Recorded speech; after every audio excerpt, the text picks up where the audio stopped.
Smartphone cameras have come a long way, and after watching this video, you'll probably be surprised.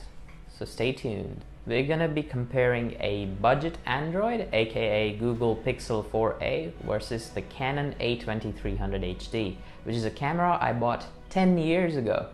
Damn, I feel old. Let's get the hardware stuff out of the way first. On the Pixel 4a, we've got a 12.2 megapixel sensor with an f1.7 aperture and a 27mm wide lens and 1:2 55th of a sensor. I've listed the rest of the specs on the screen. It can do 4K 30 FPS video, which we will also check during the test.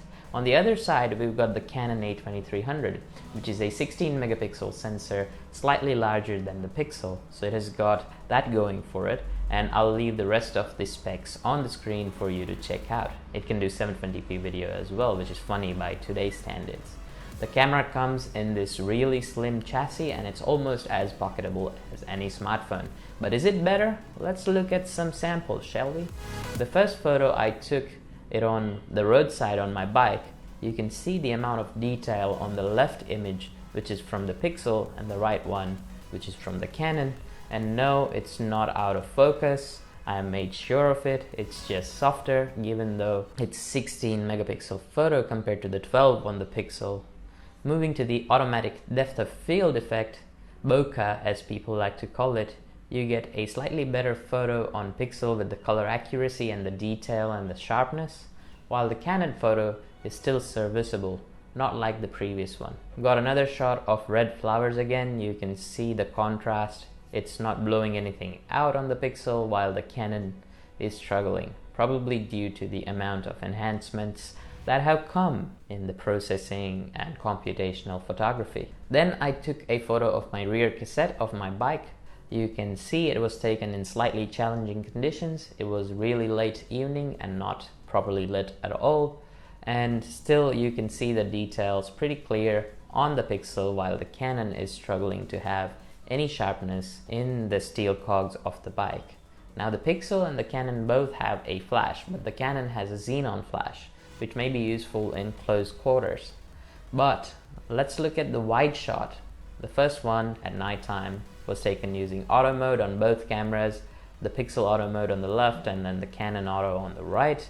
You can see the Pixel tries to pull a lot of detail in the image and a lot of lights, while the Canon, it's pretty dark and matches to how it looks to a human eye rather than what a camera can see. Let's say then I turned on night mode on both devices, and here are the results. You do have slight improvement on the Canon, but Pixel, it's night and day. So it looks like it was taken during daytime, and it's also so detailed. Unless you're trying to zoom in, you won't see any artifacts or sharpening whatsoever.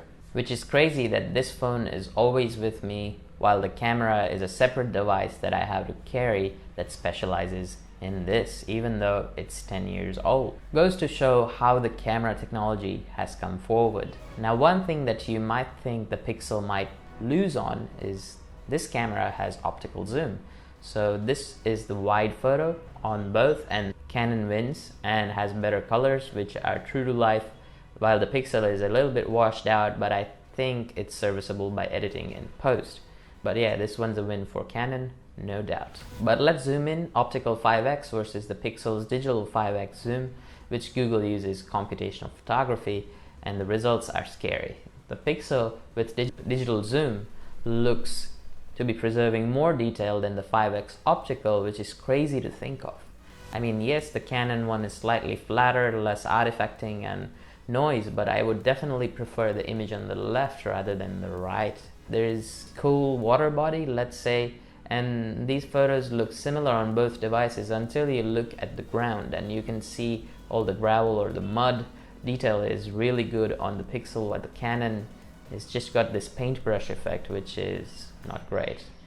It shouldn't be this smooth, and it's not in real life. It was what it looked like on the Pixel. And there's the 5x shot of both images. Surprisingly, this one is a win for Canon because there was a lot of light, and it works great when there is a lot of light for the Canon. It has got 2 wins so far, which is not bad for a 10-year-old camera. Okay, now Canon has only got a single sensor, but the Pixel has a front camera as well, which is an 8 megapixel sensor. And I took this selfie on both, and I feel like the Canon wins this one because of the natural bokeh, as well as the detail on my face is much better. But the Pixel one is nothing to sneeze at, because that's also detailed. You can take portrait shots if you really like bokeh, but yeah, this one is a draw in my opinion. Although you do see more detail on the background on the Pixel, but that's due to the lens type. Another photo I have here is of a boat, very similar, but as soon as you start looking at the rocks on the left, you can see how sharp they are compared to the Canon. Same story, and then mountains again. The water looks the same, but as soon as you start looking at the mountain and the rocks themselves, you can see the amount of detail. It's there on the Pixel. Lastly, let's look at the video, and there is no competition because the Pixel can do 4K 30 FPS while the Canon can do 720p 30 FPS. And you can see for yourself, if you look at the goats, you can see the individual fur, while in the Canon you can see just two goats eating. That's it. So yeah, in a pinch it's okay, but how often would you carry your pocket camera everywhere with you? That's the real question.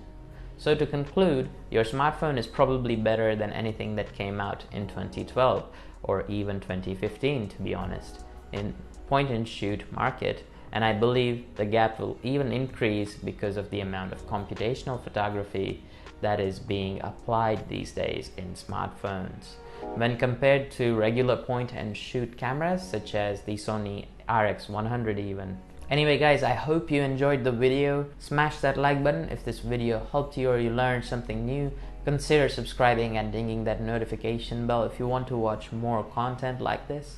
Thank you very much for watching. I'll see you guys in the next one. Cheers.